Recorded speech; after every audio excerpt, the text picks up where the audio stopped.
Hello everyone, welcome back to our YouTube channel सही है। इस वीडियो में मैं लेकर आया हूं आपके लिए वन शॉट का एक और वीडियो लेक्चर, जिसमें हम लोग कवर करेंगे फ्रिक्शन और सेंट्रॉइड। इससे पहले हम लोगों ने दो लेक्चर्स में देखा था, जिसके अंदर हमने फर्स्ट लेक्चर के अंदर यूनिट 1 कवर किया है और सेकंड लेक्चर के अंदर हमने बीम्स कवर किया है। अगर आपने वो वीडियोस नहीं देखे हैं तो मैं सजेस्ट करूंगा कि पहले आप जाकर वो वीडियोस देखिए, ताकि ये चैप्टर आपको इजीली समझ में आ जाए। तो जहाँ तक बात है फ्रिक्शन और सेंट्रॉइड, ये चैप्टर नंबर 2 में हमको देखने के लिए मिल जाएगा। और चैप्टर नंबर 2 कम से कम 12 मार्क्स के लिए हमेशा एग्जाम में पूछा गया है। एक फ्रिक्शन के कुछ न्यूमेरिकल्स या फिर थ्योरी उसमें 100% पूछता है, और सेंट्रॉइड का एक न्यूमेरिकल हमेशा अभी तक के डी बाटू ने पूछा हुआ है। तो चलिए बिना किसी देरी के हम लोग शुरू करते हैं। तो यहाँ पर सबसे पहले आप लोग देख सकते हैं कि मैंने यहाँ पर कुछ डेफिनेशंस जो कि एग्जाम पॉइंट ऑफ व्यू बहुत इंपॉर्टेंट है, बार बार पूछी गई है डी बाटू के एग्जाम्स में। तो ये आपको डेफिनेशंस देखनी है, पढ़नी है, समझकर पढ़नी है और इसे याद रखना है।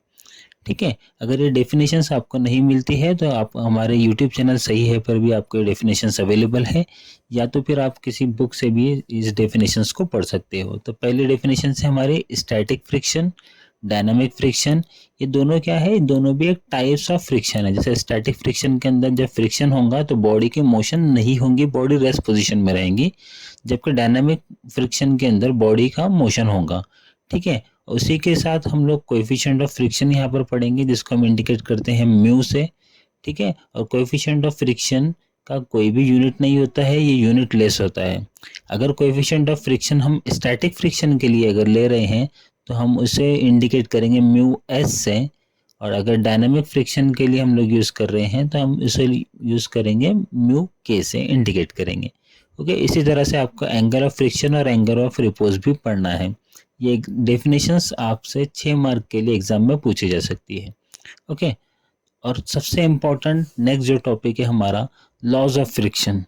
ठीक है, ये बार बार आपको एग्जाम्स में पूछा हुआ है।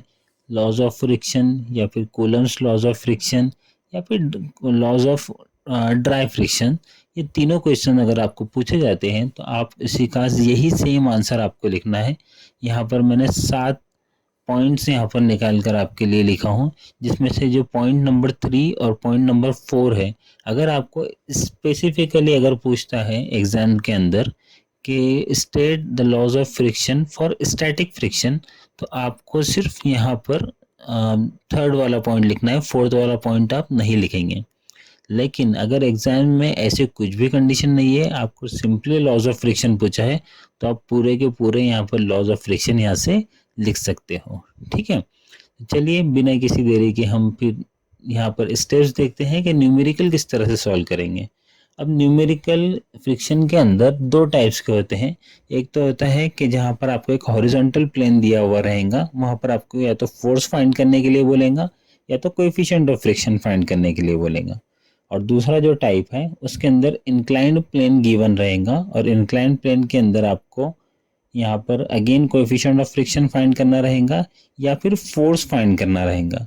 ठीक है, तो हम लोग इसके लिए जो स्टेप्स फॉलो करने वाले हैं बहुत ही सिंपल स्टेप्स हैं। सबसे पहले तो आपको डायग्राम ड्रॉ करनी है, और उसके बाद उसके ऊपर आपको to conditions of equilibrium use करना है। अब टू कंडीशंस कौन कौन से? एक तो summation of F X is equal to 0, ठीक है, एंड दूसरी condition summation of F Y is equal to 0, यानी कि हमें सिर्फ हॉरिजॉन्टल और वर्टिकल फोर्सेस लेना है। हम लोग इसके अंदर कंडीशन जो कि मोमेंट की कंडीशन थी वो यूज नहीं करेंगे। और आपको एक फॉर्मूला यहाँ पर याद रखना है, F is equal to mu into R. F क्या है यहाँ पर? Frictional force. म्यू जैसे मैंने अभी आपको बताया ये है कोएफिशिएंट ऑफ फ्रिक्शन, और आर रहेगा हमारा नॉर्मल रिएक्शन। ठीक है, तो चलिए अब हम न्यूमेरिकल देखते हैं।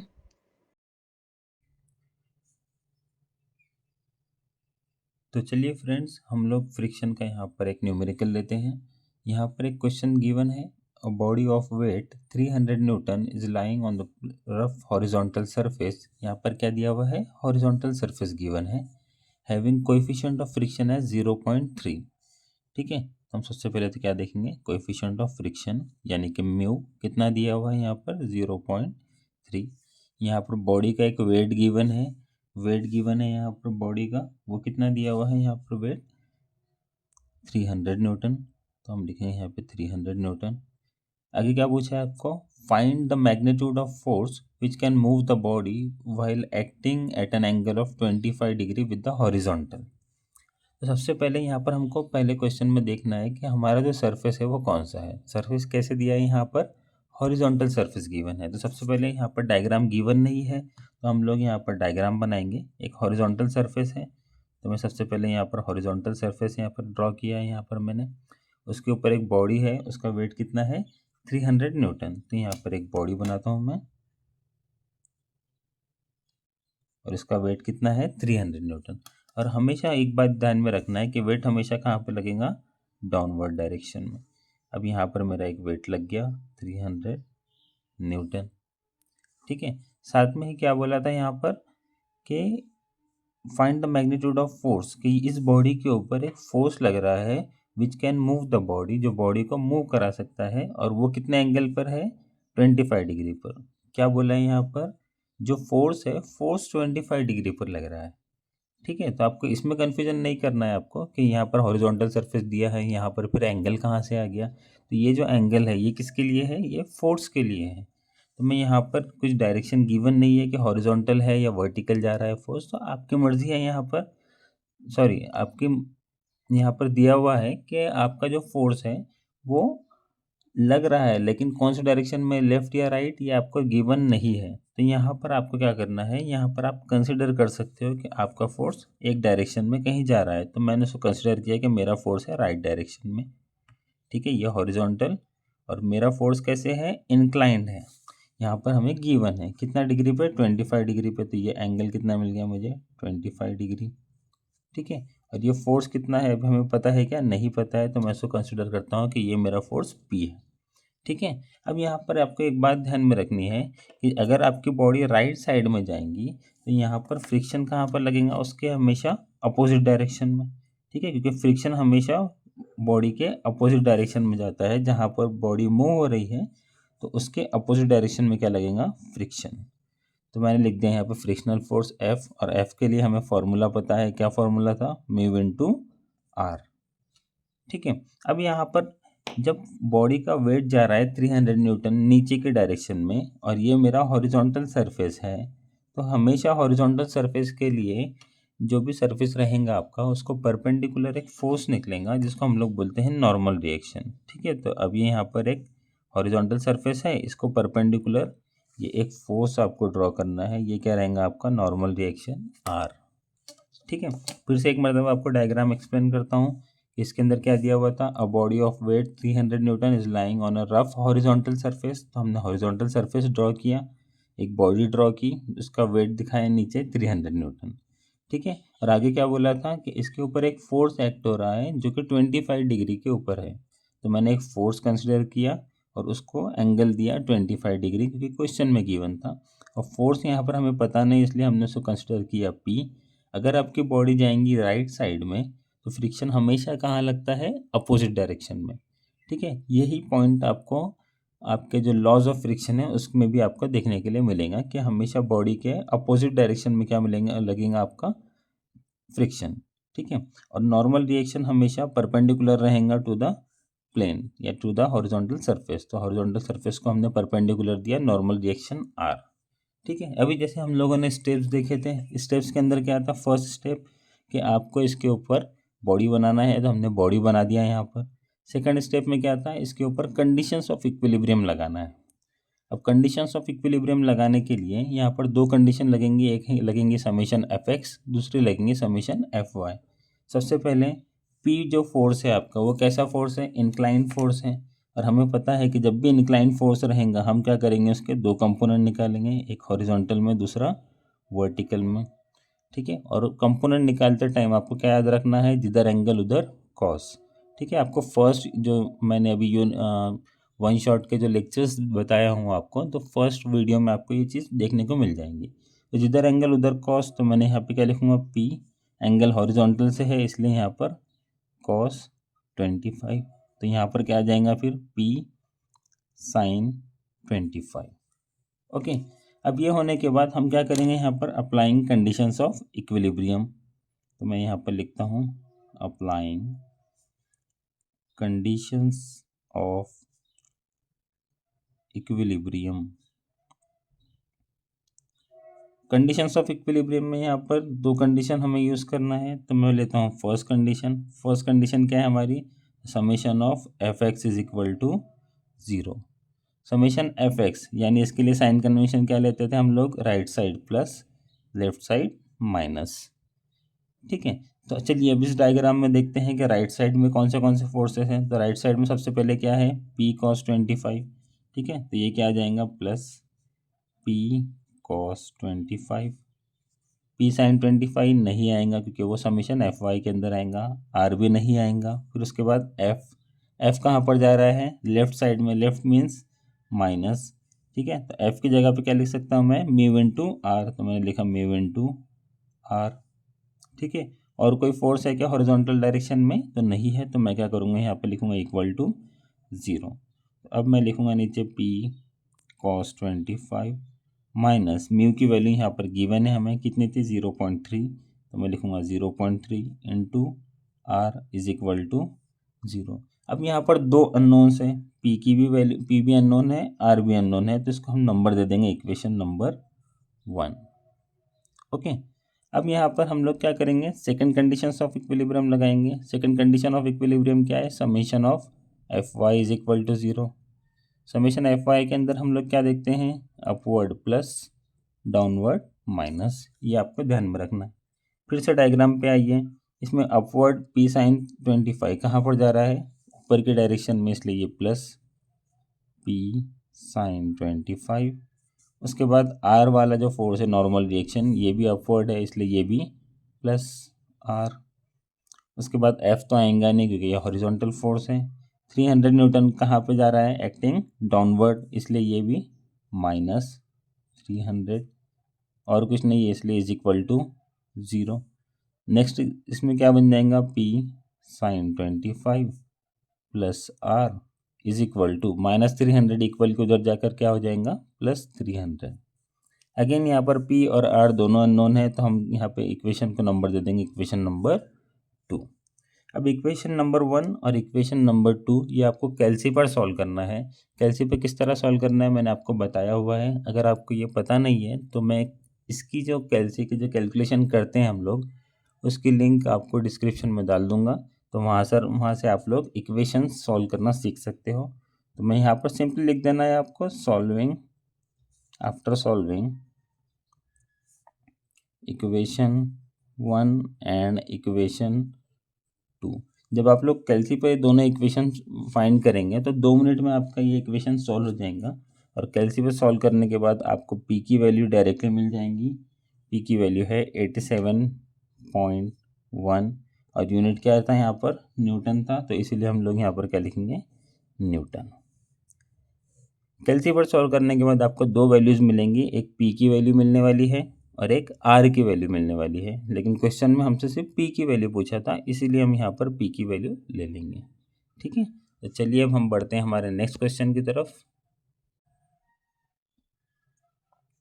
तो ये है हमारा नेक्स्ट क्वेश्चन, जिसके अंदर पूछा है a body of weight 500 newton is pulled up by a force of 350 newton. The inclination of plane is 30 degree to the horizontal. यहाँ पर डायरेक्टली क्या किया हुआ है, प्लेन का इंक्लिनेशन दिया हुआ है, यानी कि प्लेन आपका हॉरिजॉन्टल है क्या, नहीं, प्लेन कैसा है, इंक्लाइंड है, और कितना डिग्री पे, 30 degree to the horizontal. And the force applied parallel to the plane, determine coefficient of friction. यहाँ पर आपको कोएफिशिएंट ऑफ फ्रिक्शन यानी कि म्यू फाइंड करना है। और ये जो क्वेश्चन है आपको, ये डी बार्टू के फरवरी 2025 में जो एग्ज़ाम हुए थे समर 2024 के, उसमें आपको ये क्वेश्चन आया था 6 मार्क्स के लिए। बहुत ही ईजी है, सिर्फ आपको डायग्राम बनानी है। चलिए इसे सॉल्व करते हैं। तो सबसे पहले यहाँ पर क्या दिया हुआ है, एक इंक्लाइंड प्लेन है, तो हम क्या करेंगे, यहाँ पर एक इंक्लाइंड प्लेन ड्रॉ कर देंगे।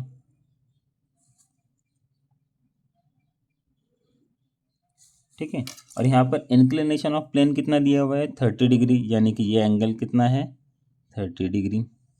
ओके, और उसके ऊपर क्या है, बॉडी है, एक बॉडी है जिसका वेट है 500 न्यूटन। तो मैं यहाँ पर एक इंक्लाइंड प्लेन के ऊपर एक बॉडी ड्रॉ करता हूँ।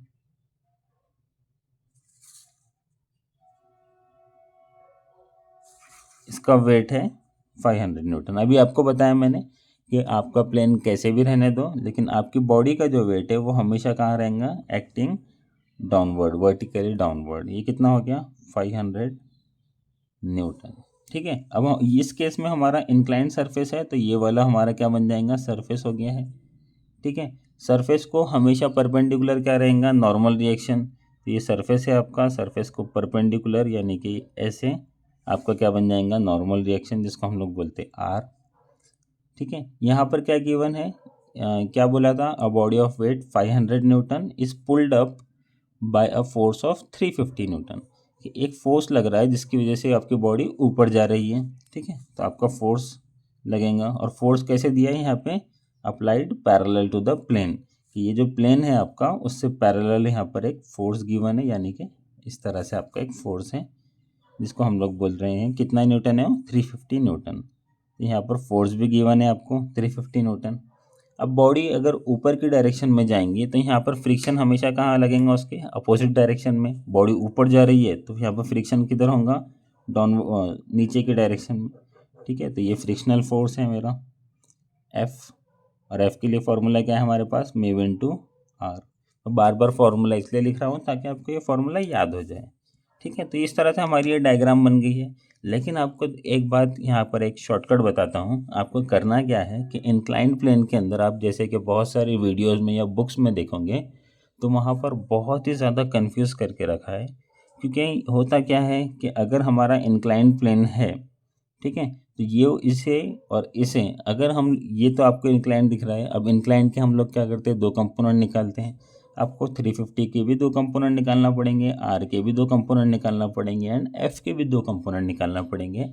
और आपका जो क्वेश्चन है वो बहुत ही ज़्यादा लेंदी हो जाएगा। तो मैं आपको इसकी एक ट्रिक बताता हूँ। आपको करना क्या है, ये जो इंक्लाइंड सरफेस है इसको आप कंसिडर करेंगे कि ये हॉरिजॉन्टल हो गया है। इसके लिए आपको सेपरेट डायग्राम बनाने की ज़रूरत नहीं है एग्ज़ाम के अंदर, लेकिन समझने के लिए, आपको समझने के लिए मैं यहाँ पर क्या कर रहा हूँ, एक यहाँ पर एक डायग्राम बना रहा हूँ वापस से, कि मैंने इसको कंसिडर क्या किया, हॉरिजॉन्टल। ठीक है, तो ये हॉरिजॉन्टल सरफेस बन गया है मेरा। ठीक है, उसके ऊपर एक ब्लॉक था, ब्लॉक कितना न्यूटन था, 500 न्यूटन। ठीक है, ये 500 न्यूटन का ब्लॉक है। अब एक बात यहाँ पर थोड़ा सा आप एज्यूम करो कि ये जो इंक्लाइंड सरफेस है, ये वाला इंक्लाइंड सरफेस, अगर मैंने उसको ऐसे हॉरिजॉन्टल कर दिया तो ये हॉरिजॉन्टल होने के बाद 350 न्यूटन क्या होगा, इसको पैरेलल है तो ये भी हॉरिजॉन्टल हो जाएगा, आर उसको परपेंडिकुलर है तो ये वर्टिकल हो जाएगा, एफ भी हॉरिजॉन्टल हो जाएगा।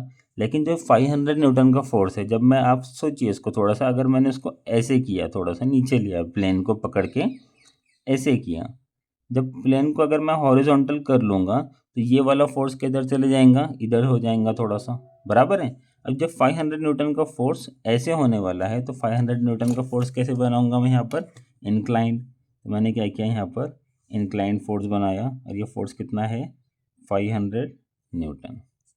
350 न्यूटन, जब मैं फोर्स को, जब आपके प्लेन को हॉरिजॉन्टल कर दूंगा तो 350 न्यूटन कैसे हो जाएगा, हॉरिजॉन्टल हो जाएगा। ये मैं दिखा रहा हूँ यहाँ पर, हॉरिजॉन्टल 350 न्यूटन। आर, जब मैं प्लेन ऐसे करूँगा तो आर कैसे हो जाएंगे, इसको परपेंडिकुलर, यानी कि इस तरह से आर दिखेंगे आपका। ओके, वैसे ही एफ, यहाँ पर जब प्लेन ही आपका हॉरिजॉन्टल हो जाएगा तो एफ भी कैसे हो जाएगा यहाँ पर, हॉरिजॉन्टल। तो यहाँ पर एफ दिखा देता हूँ मैं आपको। फ्रिक्शन हमेशा कहाँ पे लगता है, दो बॉडी के सरफेस पे, और जहाँ पे बॉडी मूव हो रही है उसके अपोजिट डायरेक्शन में। तो मैंने लिखा है यहाँ पर F is equal to mu into R. Okay, अब ये हमारी डायग्राम बन गई है। ये तो लास्ट न्यूमेरिकल के जैसे हो गया, तो हमको वही करना है जैसे जो हमने लास्ट न्यूमेरिकल में किया था। ये जो डायग्राम है, अगर आपने एग्ज़ाम में नहीं भी ड्रॉ किया है तब भी आपको चलेगा, कोई प्रॉब्लम नहीं है इसके अंदर। लेकिन सिर्फ आपको ये याद रखना है कि हमने क्या किया था, ये एज्यूम किया था। अब यहाँ पर देखिए, जब 500 न्यूटन फोर्स इंक्लाइंड हो गया तो हमें एंगल भी तो फाइंड करना पड़ेंगे। ठीक है, अब एंगल के लिए यहाँ पर आपको ज्योमेट्री आना ज़रूरी है, और अभी लास्ट मोमेंट पर आप लोग पढ़ाई कर रहे हो, तो अगेन आपको एक शॉर्टकट बताता हूँ कि यहाँ पर जो भी एंगल आपको दिखेगा, ठीक है, यहाँ पर एंगल कितना है, 30 डिग्री, तो वही एंगल आपको वर्टिकल से यहाँ से लेना है। ठीक है, जो यहाँ पर है वही यहाँ पर है। ठीक है। तो अब मैंने क्या किया, यहाँ पर एंगल था 30 डिग्री, तो मैंने क्या किया, उसको वर्टिकल से एंगल कंसिडर किया, कितना, 30 डिग्री। बस यही आपको ध्यान में रखना है। कैसे आया, क्यों आया, ज्योमेट्री है, ज्योमेट्री सीखने के लिए शायद अभी आपके पास टाइम नहीं होगा, तो इसीलिए शॉर्टकट है, यही याद रखना है। ठीक है। अब वर्टिकल से अगर ये एंगल है, इंक्लाइन फोर्स है, जब भी इंक्लाइन फोर्स दिखेगा हम लोग क्या करेंगे, उसके दो कंपोनेंट निकालेंगे। ठीक है, तो मैंने इसके दो कंपोनेंट निकाला, एक वर्टिकल में निकलेगा और एक हॉरिजॉन्टल में निकलेगा। ठीक है, इंक्लाइन फोर्स के दो कंपोनेंट, जिधर एंगल उधर कॉस। एंगल कहाँ से है, वर्टिकल से है, इसलिए ये क्या आ जाएगा, कॉस, तो मैं लिखूंगा यहाँ पे 500 कॉस 30, और ये वाला क्या बन जाएगा फिर 500 साइन 30। ओके, डायग्राम हो गई हमारी। अगेन अब क्या करेंगे हम लोग, अप्लाइंग कंडीशंस ऑफ इक्विलिब्रियम।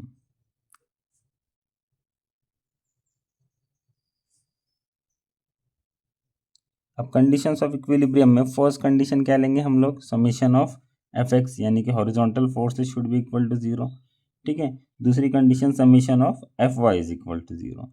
अब यहाँ पर अगर मैं फर्स्ट कंडीशन एफ एक्स लेता हूँ, तो यहाँ पर हॉरिजॉन्टल में 350 पता है, ये वाली वैल्यू पता है, और यहाँ पर म्यू इंटू आर, यानी कि यहाँ पर अननोन जो है, तो अननोन म्यू की वैल्यू हमको फाइंड करना है ना। क्वेश्चन में क्या पूछा था, कोएफिशिएंट ऑफ फ्रिक्शन, यानी कि म्यू इज इक्वल टू कितना, ये आपको फाइंड करना है। तो हमें म्यू भी नहीं पता, आर भी नहीं पता, तो फर्स्ट कंडीशन अगर आपने समीशन एफ एक्स ली है तो इक्वेशन बनेगी, उससे भी आप लोग सॉल्व कर सकते हो, सिर्फ प्रॉब्लम की एक स्टेप ज़्यादा हो जाएंगी। ठीक है, तो हम लोग स्टेप बढ़ाएंगे नहीं, सेकंड कंडीशन पे जाएंगे। सेकंड कंडीशन क्या है हमारी, summation F Y is equal to zero. ठीक है, यहाँ पर कंफ्यूज नहीं होना है, अगर आपको समीशन एफ एक्स पहले लेना है तो आप वो भी ले सकते हो, आपका आंसर वही आने वाला है। तो मैंने लिया summation F Y is equal to zero. F Y के लिए sign convention upward plus, downward minus. ठीक है, तो इसमें सबसे पहले आर कहाँ पर जा रहा है, ऊपर, अपवर्ड क्या है लेना है उसको लिए प्लस। ठीक है, उसके बाद में और कौन सा फोर्स है, 500 कॉस 30, ये किधर जा रहा है, नीचे जा रहा है, नीचे मीन्स माइनस, तो मैं लिखूंगा यहाँ पे माइनस 500 कॉस 30, और कोई वर्टिकल फोर्सेस है इसके अंदर, नहीं है, तो इज इक्वल टू ज़ीरो। ठीक है, अब 500 कॉस 30 इसको आप कैलसी पर सॉल्व कीजिए, तो आपका आंसर आया यहाँ पर R minus 433.01 is equal to zero. आपको आर फाइंड करना है, माइनस वाली टर्म उधर जाकर क्या हो जाएंगी, प्लस 433.01 न्यूटन। यहाँ से आपको क्या मिल गया, आर की वैल्यू मिल गई। सेकेंड कंडीशन ऑफ इक्विलिब्रियम क्या बचा था, समीशन एफ वाई ले लिया, बचा क्या अभी, समीशन एफ एक्स। तो summation F X is equal to zero. Summation F X में क्या लेना है आपको, right side plus, left side minus. ठीक है, अब फिर से ये डायग्राम कंसिडर कीजिए। डायग्राम में 350 न्यूटन फोर्स कहाँ जा रहा है, राइट में, राइट में मीन्स प्लस, तो मैं लिखूँगा यहाँ पे प्लस 350। उसके बाद में एफ वाला जो फोर्स है कहाँ पर जा रहा है, लेफ्ट में, लेफ्ट मीन्स माइनस, एफ की वैल्यू क्या है, म्यू इंटू आर। म्यू हमको पता नहीं है अभी, तो हम वैसे लिखेंगे म्यू इंटू आर। उसके बाद 500 साइन 30, अगेन लेफ्ट डायरेक्शन में, इसलिए ये भी माइनस 500 साइन 30, और कोई फोर्स है क्या हॉरिजॉन्टल में, नहीं है, तो हम लोग लिखेंगे इक्वल टू ज़ीरो। फिर से लिखा मैंने यहाँ पे 350 माइनस म्यू इंटू आर की वैल्यू अभी फाइंड आउट की हम लोगों ने 433.01 minus 500 sine 30 is equal to zero. ठीक है, अब यहाँ पर ये वाली टर्म तो अननोन है, तो हम इसको तो कैलकुलेशन में कंसिडर नहीं करेंगे। बाकी बचा क्या, 350 माइनस 500 साइन 30। आप इसको कैलसी पर सॉल्व कीजिए, 350 माइनस 500 साइन 30, तो आपको इसका आंसर मिल गया है 100। ठीक है, तो मैं लिखूंगा यहाँ पर 100 minus mu into 433.01 is equal to zero. 100 plus है, उधर जाकर क्या हो जाएगा, माइनस। आपको ये स्टेप बाय स्टेप सॉल्व करके बता रहा हूँ, क्योंकि आप लोग लास्ट मोमेंट पर स्टडी कर रहे हो। ठीक है, माइनस माइनस गेट्स कैंसल, आपको फाइंड क्या करना है, म्यू फाइंड करना है। तो म्यू इज इक्वल टू क्या हो जाएगा, 100 डिवाइडेड बाय 433.01। ठीक है, आप इसको कैलसी पे सॉल्व कीजिए। 100 डिवाइडेड बाय 433.01, तो आपका यहाँ पर म्यू मिल गया है आपको 0.23। और म्यू क्या है, कोएफिशिएंट ऑफ फ्रिक्शन। कोएफिशिएंट की कभी भी यूनिट नहीं रहती है। बस आपको इस न्यूमेरिकल में इतना ही करना था। म्यू की वैल्यू मिल गई है आपको, कोएफिशिएंट ऑफ फ्रिक्शन पूछा था। 6 मार्क के लिए बहुत ही ज़्यादा सिंपल क्वेश्चन है, तो आपको ये सॉल्व ही करना है। एग्ज़ाम के अंदर जब भी आप लोग देखेंगे तो फ्रिक्शन के यहाँ पर 2 टाइप्स में आपको पूछ सकता है, या तो उसकी थ्योरी आएंगी या फिर न्यूमेरिकल, या फिर कभी कभार वो दोनों भी पूछ लेता है। क्योंकि इस क्वेश्चन में आपको सिर्फ 2 पॉसिबिलिटी है, या तो आपको सेंट्रॉइड जो कि हम अभी पढ़ने वाले हैं इसके बाद में वो पूछेगा, या फिर फ्रिक्शन। तो फ्रिक्शन के अंदर यहाँ पर थ्योरी भी आ सकती है और न्यूमेरिकल भी। न्यूमेरिकल आएगा तो अभी मैंने दोनों टाइप के आपको न्यूमेरिकल बताया है, एक हॉरिजॉन्टल सरफेस पे और दूसरा इंक्लाइंड सरफेस पे। ठीक है, इंक्लाइंड सरफेस के लिए इस तरह से प्रोसेस है, उसको पहले हॉरिजॉन्टल में कंसिडर करो और उसको सॉल्व कर लो। ठीक है, तो यही आपको स्टेप्स फॉलो करनी है। अब यहाँ पर एक ब्लॉक रहने दो, 2 ब्लॉक रहने दो, या 4 ब्लॉक रहने दो, प्रोसेस हमारी यही सेम रहने वाली है। बाकी जो इसके एक और जो न्यूमेरिकल्स हैं उसके लिए आप वीडियोज़ रेफ़र कीजिए, दूसरे न्यूमेरिकल्स देखिए, वही न्यूमेरिकल्स में से आपको क्वेश्चंस आ सकते हैं। ये न्यूमेरिकल आपको पूछा था पिछले सेमेस्टर में, यानी कि डी बाटो 2025 फरवरी में जो एग्ज़ाम्स हुए थे उसके अंदर आपको एक क्वेश्चन पूछा था। ठीक है, अगेन आपके लिए एक मरतबा रिपीट कर रहा हूँ शॉर्ट में। एक इंक्लाइंड प्लेन के ऊपर ये डायग्राम बनी हमारी। डायग्राम बनने के बाद हमने इसको कंसिडर किया हॉरिजॉन्टल।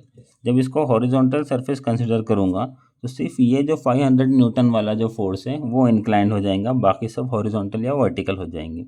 अब 500 न्यूटन फोर्स इंक्लाइंड हुआ तो आपको करना क्या है, यहाँ पर जो भी एंगल है वही वर्टिकल से कंसिडर करना है और उसके 2 कंपोनेंट निकाल कर अगेन कंडीशंस ऑफ इक्विलिब्रियम लगाना है, summation F X summation F Y.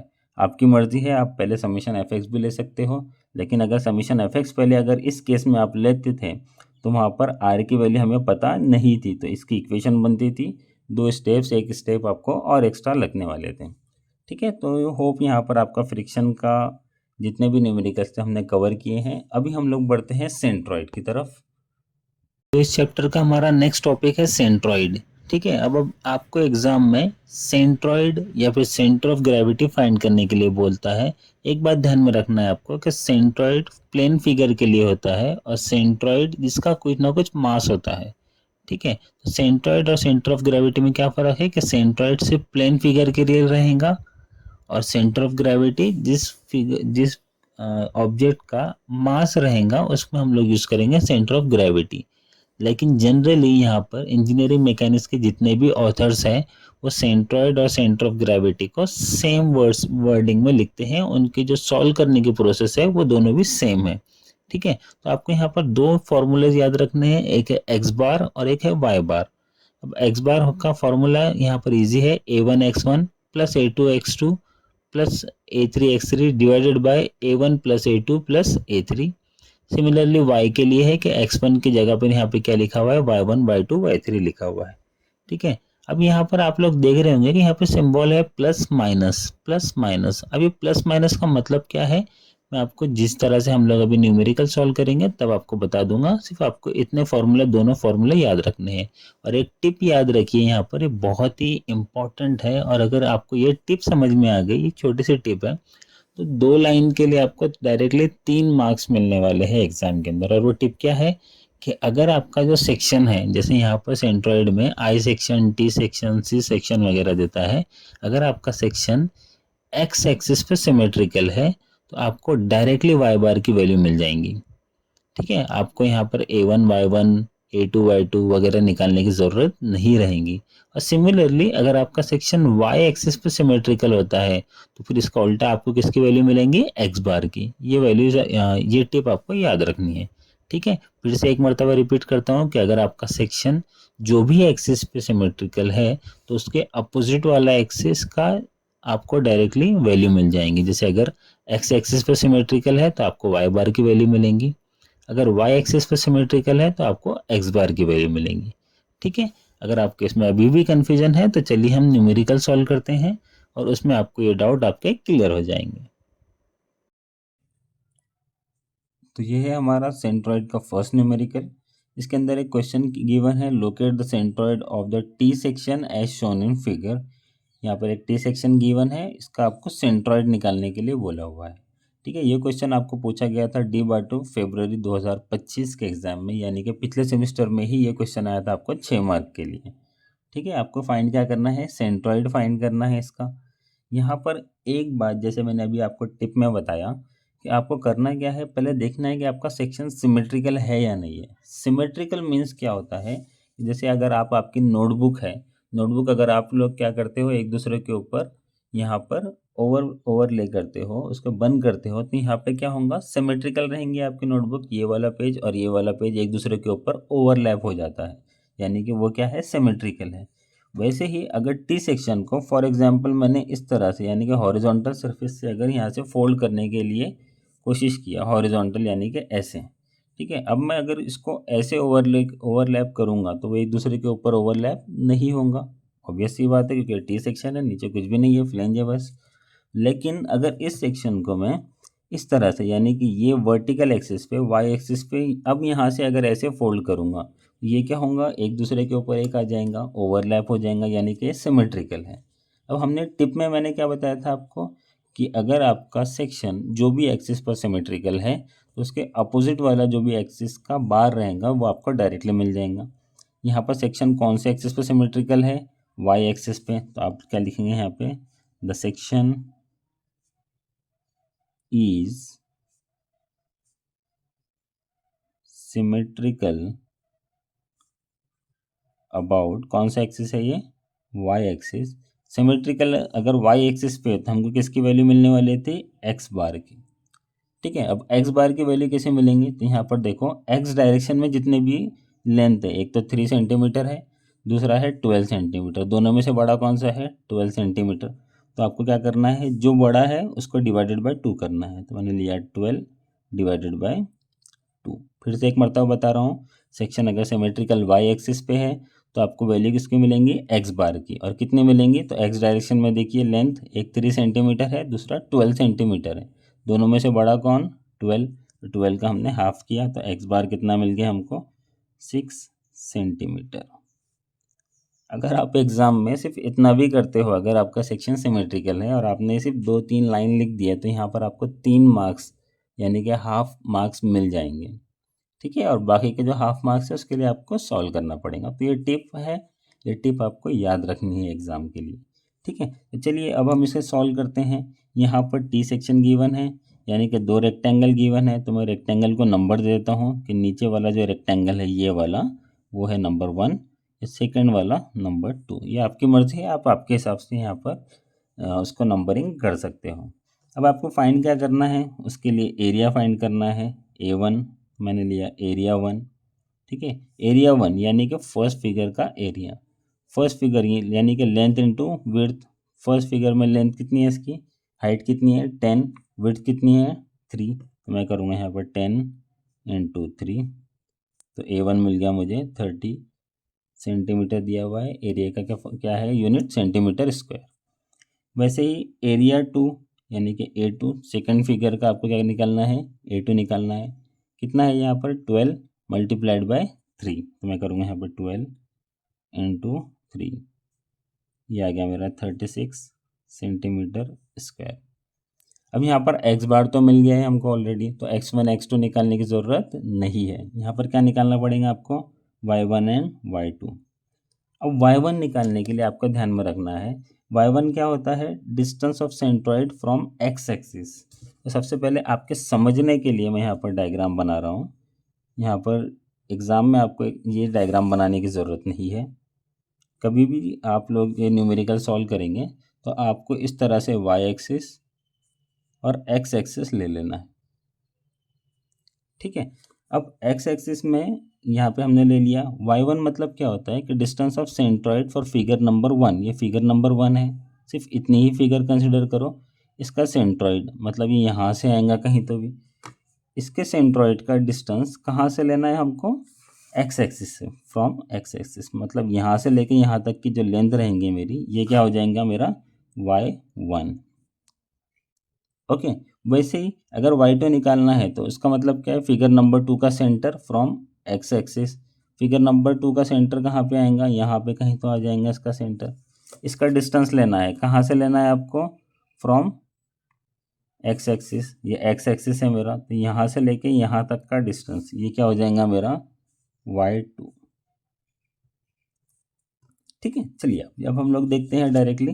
अब y1 लिया हमने, यहाँ से यहाँ तक की लेंथ टोटल कितना था 10, उसका सेंटर लिया था हमने यानी कि डिवाइडेड बाय 2, तो y1 कितना मिल गया मुझे 5 सेंटीमीटर। क्लियर है। वैसे ही y2 निकालना है आपको, यहाँ से यहाँ तक टोटल पहले कितना था, यहाँ से यहाँ तक 3 सेंटीमीटर, तो 3 सेंटीमीटर का हाफ मैं लिखूँगा यहाँ पे y2 is equal to 3 centimetre का हाफ, मतलब यहाँ से लेके यहाँ तक की लेंथ।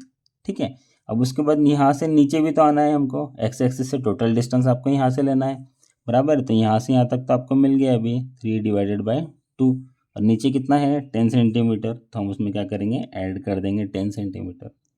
इसको आप सॉल्व कीजिए, 3 डिवाइड बाई 2 1.5 प्लस 10 कितना हो गया 11.5 सेंटीमीटर। ओके, तो आपने a1 a2 निकाल लिया, y1 y2 निकाल लिया। अब आपको क्या करना है, y बार निकालना है। तो y बार के लिए हमें फॉर्मूला पता है, we know that y bar is equal to, formula क्या था a1 y1। अब यहाँ पर टी सेक्शन है, इसलिए हम लोग क्या करेंगे, T section I section C section के लिए प्लस वाला फॉर्मूला यूज़ करेंगे, प्लस a2 y2। यहाँ पर दो ही डायग्राम है तो फॉर्मूला भी यहाँ पे दो तक ही आएगा, divided by a1 plus a2। Okay, तो y बार की वैल्यू फाइंड करनी है, a1 कितना था आपका 30, तो आप लिखेंगे यहाँ पे 30 इंटू y1 कितना है 5, तो हमने लिखा है यहाँ पे 5 प्लस a2 कितना है 36 इंटू y2 कितना है 11.5 डिवाइडेड बाय a1 अगेन कितना था a1 30 प्लस a2 कितना था 36। अब आप इसको कैल्सी पर सॉल्व करेंगे, कैल्सी पर अगर सॉल्व कर रहे हो आप लोग तो आपको यहाँ पर डबल ब्रैकेट लो। ठीक है, यहाँ पर डबल ब्रैकेट करके यहाँ पर डबल ब्रैकेट क्लोज करो, डिवाइडेड बाय फिर से ब्रैकेट लेके आपको ये सॉल्व करना है। अगर ऐसे नहीं करोगे तो आपका आंसर यहाँ पर गलत होने के चांसेस ज़्यादा रहते हैं। ठीक है, तो हम लोग इसको अभी कैल्सी पर सॉल्व करते हैं।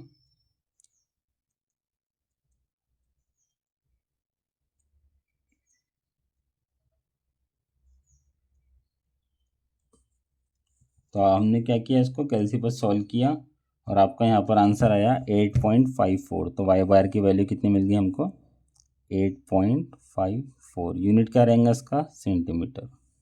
तो आपको एक्स बार मिल गया, वाई बार मिल गया, यही आपको फाइंड करना था। क्वेश्चन बहुत ही ज़्यादा इजी है और ये क्वेश्चन आपको पूछा था 6 मार्क के लिए पिछले सेमेस्टर में। ठीक है, यानी कि फरवरी 2025 के पेपर में ये question same to same question आया था और ये मिला था आपको, इसके लिए आपको 6 मार्क दिए हुए थे। ठीक है, एक्स बार तो आपको डायरेक्टली फाइंड करना है, सिमेट्रिकल गिवन है इसलिए, और वाई बार की वैल्यू आप लोग फाइंड कर सकते हो। ठीक है, अब यहाँ पर एक और कंसेप्ट आपको क्लियर कर देता हूँ यहाँ पर कि आपको x1 x2 y1 y2 लेना कैसे है। ठीक है, फॉर एग्जाम्पल यहाँ पर तो आपको ये न्यूमेरिकल ख़त्म हो गया। अब आपको एक इन जनरल एक बता देता हूँ कि हम लोग वैल्यूज़ किस तरह कंसिडर करते हैं। एक आई सेक्शन के लिए बता देता हूँ, आप लोग इसकी प्रैक्टिस कीजिए।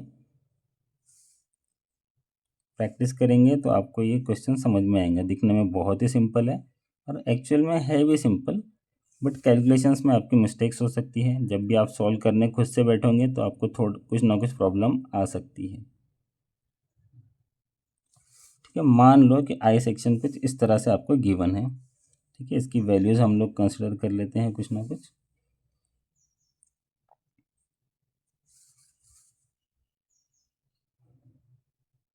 एक इन जनरल बता रहा हूँ आपको, इसलिए यहाँ पर वैल्यूज़ अभी डाल नहीं रहा हूँ मैं। ठीक है, मान लो ये वैल्यू है यहाँ पर b, यहाँ पर वैल्यू है a, यहाँ पर है x, ये भी है x, ये थिकनेस भी गिवन है आपको x, और यहाँ पर कुछ ना कुछ एक वैल्यू गिवन है y। आपको पूछा है इसका सेंट्रॉइड फाइंड करने के लिए। सबसे पहले क्या देखेंगे आप, ये सेक्शन सिमेट्रिकल है क्या। अगर x एक्सिस पे यानी कि इस तरह से अगर मैं उसको फोल्ड करूँगा तो ऑब्वियस सी बात है b बड़ा है a छोटा है, तो ये सिमेट्रिकल है क्या, x एक्सिस पे नहीं है। वाई एक्सिस पे अगर मैंने उसको यहाँ से अगर कट करके सेंटर से अगर अब ओवरलैप करूँगा इस तरह से, वो ऊपर वाला ऊपर की तरफ, नीचे वाला नीचे की तरफ, यानी कि ये सिमेट्रिकल है वाई एक्सिस पे।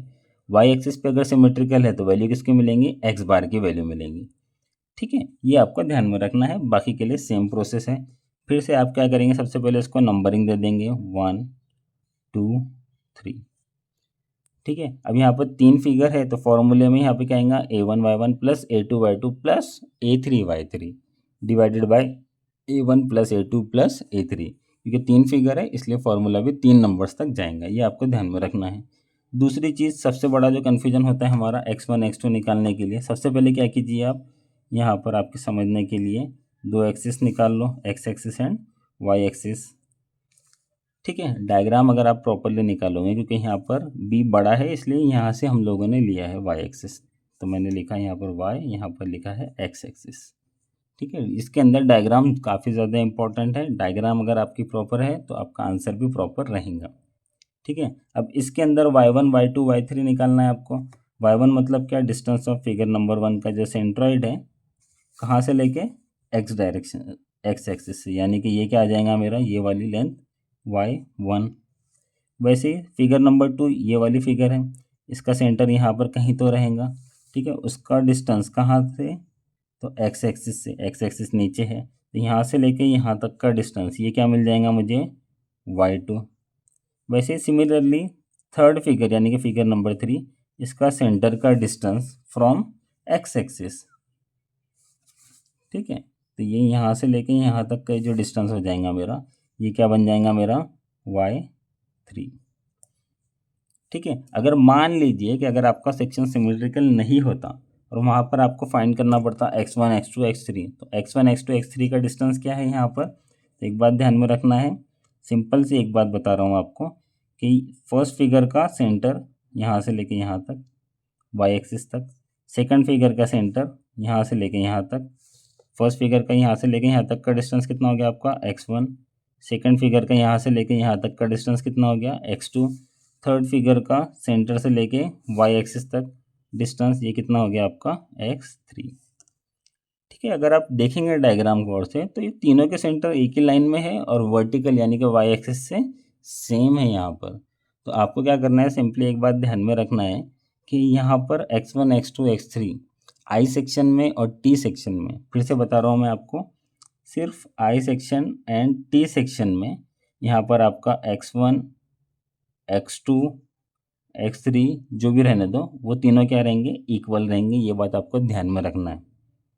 ठीक है, सिंपली आपको यही बात ध्यान में रखना है कि सिर्फ किसके लिए बता रहा हूँ मैं, आई सेक्शन और टी सेक्शन में अगर न्यूमेरिकल आता है आपको तो वहाँ पर x1 x2 एंड x3 तीनों क्या रहेंगे, इक्वल रहेंगे।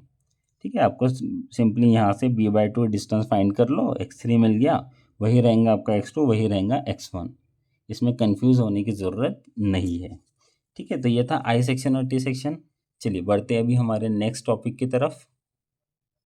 सेंट्रॉइड में ये जो टेबल है आपको, ये टेबल बहुत ही ज़्यादा इम्पोर्टेंट है। ये टेबल में सिंपल ज्योमेट्रिकल आपको कुछ फॉर्मूलेज गिवन है कि इसमें कोई भी जो शेप दिया हुआ है तो शेप का सेंटर कहाँ पर आएगा, उसका एरिया कहाँ रहेगा, centre with reference to X axis and Y axis. तो ये आपको ये टेबल ज्योमेट्री का सिंपल टेबल है, ये तो आपको ऑलरेडी याद होगा। नहीं याद है तो आपको कुछ डायग्राम है यहाँ पर, सिर्फ इतने ही डायग्राम्स के आपको फॉर्मूलेज याद रखने हैं। ठीक है, और ये अगर क्वेश्चन आपको अगर आता है कि भाई find the centroid for shaded area या फिर हैज्ड एरिया या फिर रिमेनिंग एरिया, तो आपको करना क्या है, वहाँ पर आपको माइनस वाली टर्म यूज़ करनी है। वो कैसे करते हैं, तो चलिए हम उसके लिए अभी न्यूमेरिकल देखते हैं।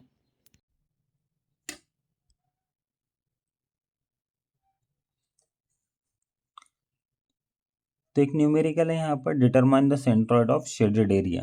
ये कि यहाँ पर एक कुछ तो एक डायग्राम गिवन है और डायग्राम में यहाँ पर क्या पूछा है आपको, सिर्फ ये जो शेडेड एरिया है उसी का आपको सेंट्रॉइड निकालना है। यानी कि ये जो पूरे डायग्राम है तो उसमें से आपको ये वाला सेमी सर्कल माइनस करना पड़ेगा। ठीक है, तो सबसे पहले अगर डायग्राम को आप गौर से देखेंगे तो यहाँ पर डायग्राम ड्रॉ कर सकते हैं हम। ये डायग्राम है, डायग्राम को हम डिवाइड कर सकते हैं यहाँ पर। सबसे पहले तो एक ट्रायंगल के अंदर, तो मैंने क्या किया, यहाँ से एक डॉटेड लाइन मार्क किया। ठीक है, तो ऊपर क्या बन गया, एक ट्राइंगल बन गया, नीचे एक रेक्टेंगल, और उसके बाद क्या है, एक सेमी सर्कल। ठीक है, तो मैं इसको अभी नंबरिंग कर देता हूँ कि नीचे वाला जो रेक्टेंगल है तो वो रेक्टेंगल का नंबर है नंबर 1, ट्राइंगल के लिए नंबर देता हूँ नंबर 2, और ये जो सेमी सर्कल है उसके लिए नंबर 3। अब आपको क्या क्या करना था, ये शेडेड एरिया का सेंट्रॉइड निकालना था, मतलब 1 + 2, और उसमें से क्या माइनस करना पड़ेगा, 3 आपको माइनस करना पड़ेगा, क्योंकि ये एरिया शेडेड है क्या, नहीं है, तो ये आपको माइनस करना पड़ेगा। तो यहाँ पर फॉर्मूला कौन सा यूज़ होगा, 1 + 2 - 3।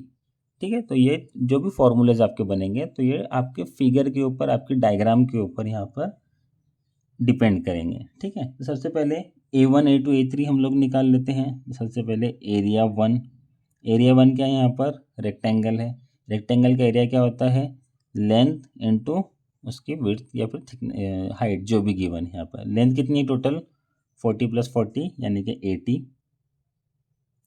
ठीक है, इनटू लेंथ होगी, विड्थ कितनी है उसकी 30, तो मैंने किया इनटू 30। ठीक है, अब आप लोग इसको सॉल्व करेंगे तो ये मिल गया आपको 2400। यहाँ पर यूनिट गिवन नहीं है तो आपको यूनिट लिखने की ज़रूरत नहीं है। अगर आपको क्वेश्चन में यूनिट रहेगा तभी आप लोग यूनिट लिखेंगे, अगर यहाँ पर यूनिट गिवन नहीं था तो इसलिए हम लोग यूनिट नहीं लिखेंगे। वैसे एरिया 2 ट्राइंगल है, अभी आपको मैंने जो टेबल दिखाया था आपने शायद उसका स्क्रीनशॉट लिया होगा, नहीं लिया होगा तो थोड़ा सा वीडियो बैक कर कर उसको स्क्रीनशॉट लेकर या फिर आपके पास कहीं पर लिख लीजिए, तो आपको फॉर्मूलेज याद रखने में ईजी होगा। तो एरिया 2 ट्राइंगल है, ट्राइंगल का एरिया का फॉर्मूला हम लोगों ने देखा क्या था, half base into height, base कितना है टोटल 80, इंटू हाइट कितनी है इसकी, यहाँ से यहाँ तक 30 था, तो ये बचा हुआ पोर्शन कितना होगा, यहाँ से यहाँ तक 60 में से 30 गया तो ये भी बच गया हमारा 30, तो इंटू 30। तो A2 आप इसको सॉल्व कीजिए कैलसी पर, ये आपको मिल गया 1200। वैसे ही एरिया 3 यानी जो सेमी सर्कल है, सेमी सर्कल का आपको एरिया निकालना है। सेमी सर्कल के एरिया का फॉर्मूला क्या है, πr² / 2, तो मैं लिखूँ यहाँ पे πr²/2। ठीक है, तो यहाँ पर जो ये जो दिया हुआ है सेमी सर्कल का, ये क्या था, डायमीटर, आर मतलब क्या है उसका रेडियस यानी इसका हाफ। ठीक है, यहाँ से यहाँ तक ये कितना था आपका, टोटल 40 है तो 40 में से 40 का हाफ कितना हो गया 20, यानी आर कितना है हमारे पास 20, पाई इंटू 20² / 2। इसको आप कैलसी पर सॉल्व कीजिए, आपको आंसर मिलेगा 628.3। ठीक है, तो हमने A1 A2 A3 निकाल दिया। अब यहाँ पर देखिए सेक्शन सिमेट्रिकल है क्या, सेक्शन कहीं भी सिमेट्रिकल नहीं है, चाहे एक्स एक्सिस से ले लो या वाई एक्सिस से ले लो, सेक्शन आपका सिमेट्रिकल नहीं है। तो यहाँ पर आपको दोनों वैल्यूज़ फाइंड करना पड़ेंगी, यानी x1 x2 x3 and y1 y2 y3 आपको फाइंड करना है। ठीक है, अगेन सबसे पहले मैं क्या करूँगा समझने के लिए, यहाँ पर एक्सिस ड्रॉ कर लूँगा, ये हो गया मेरा एक्स एक्सिस और ये हो गया मेरा दूसरा वाई एक्सिस।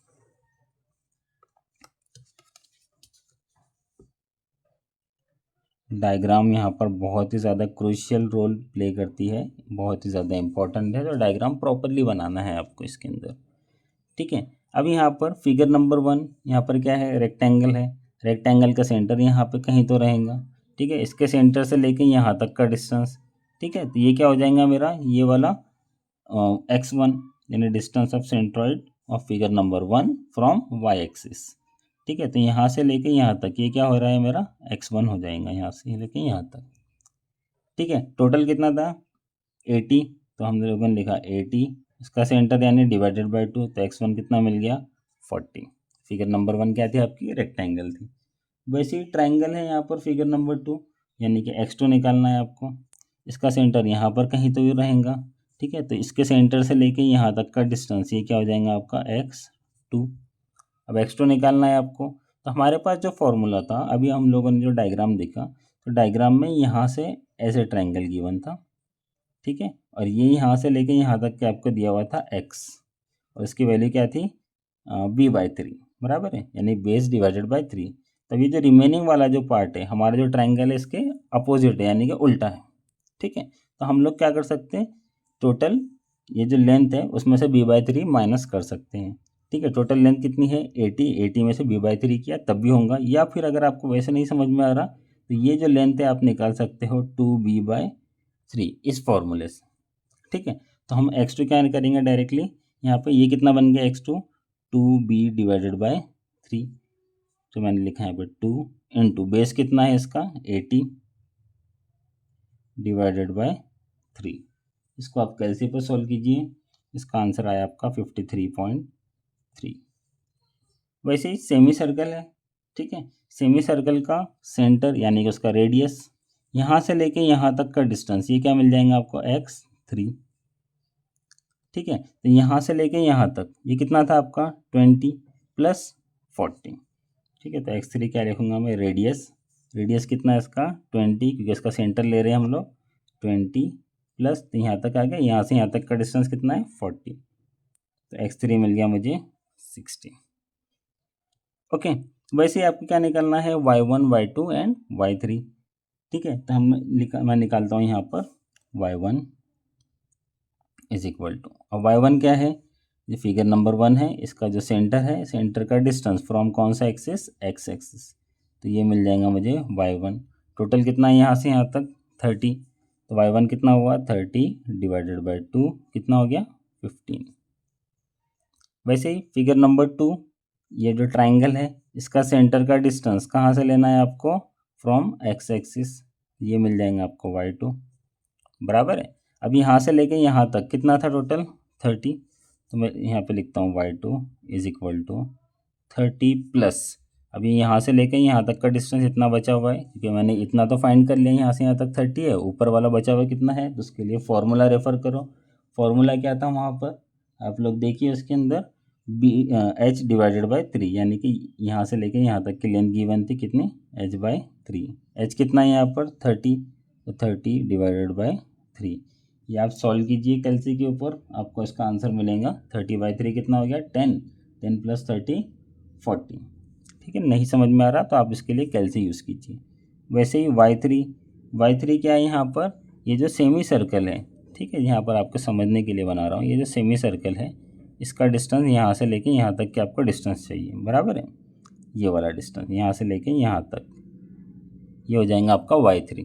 अब इसके लिए फॉर्मूला गिवन था आपको, क्या फॉर्मूला था 4r/3π, तो मैं यहाँ पे लिखूँगा 4 इंटू r कितना था हमारा 20 डिवाइडेड बाय 3π। इसको आप कैलसी पर सॉल्व कीजिए, कैलसी पर सॉल्व करेंगे आप इसको, आपका आंसर आया इसका 8.5, ठीक है। तो यहाँ तक के प्रोसेस आपको अगर समझ में आ गए तो आगे तो इजी है। आगे क्या फाइंड करना था आपको, एक्स बार के लिए फॉर्मूला, जैसे आपको मैंने बताया था ये शेडेड एरिया है 1 + 2 और इसमें से 3 क्या करना पड़ेगा, माइनस करना पड़ेगा। तो मैं यहाँ पे लिखूँगा formula A1 x1 plus A2 x2, ठीक है। A1 क्या था रेक्टेंगल, A2 फॉर ट्राइंगल, और जो A3 था वो किसका था, सेमी सर्कल का। सेमी सर्कल क्या करना है इसमें से निकालना है, यानी कि माइनस करना है, -A3 x3 डिवाइडेड बाय नीचे भी क्या बन जाएगा formula A1 plus A2 minus A3। अब आप इसके अंदर वैल्यूज पुटअप कीजिए, A1 कितना था हमारा 2400 इंटू x1 कितना था 40 प्लस A2 है हमारा 1200 इंटू x2 कितना था 53.3 माइनस A3 628.3 था इंटू x3 कितना था 60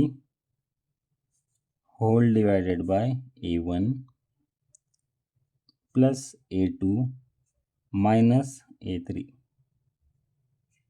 इसको आप कैलसी पे सॉल्व कीजिए। कैलसी पे सॉल्व करने के लिए आपको बताया मैंने यहाँ पर क्या करना है, यहाँ पर डबल ब्रैकेट लेना है ऊपर डिवाइडेड बाय नीचे सिंगल ब्रैकेट पूरा लेना है, ठीक है। नहीं समझ में आ रहा है तो इसको स्प्लिट करके आप लोग इसको सॉल्व कर सकते हो, ठीक है। इसको मैंने कैलसी पे सॉल्व किया और मेरा आंसर आया यहाँ पर 41.1, तो मुझे एक्स बार कितना मिल गया 41.1।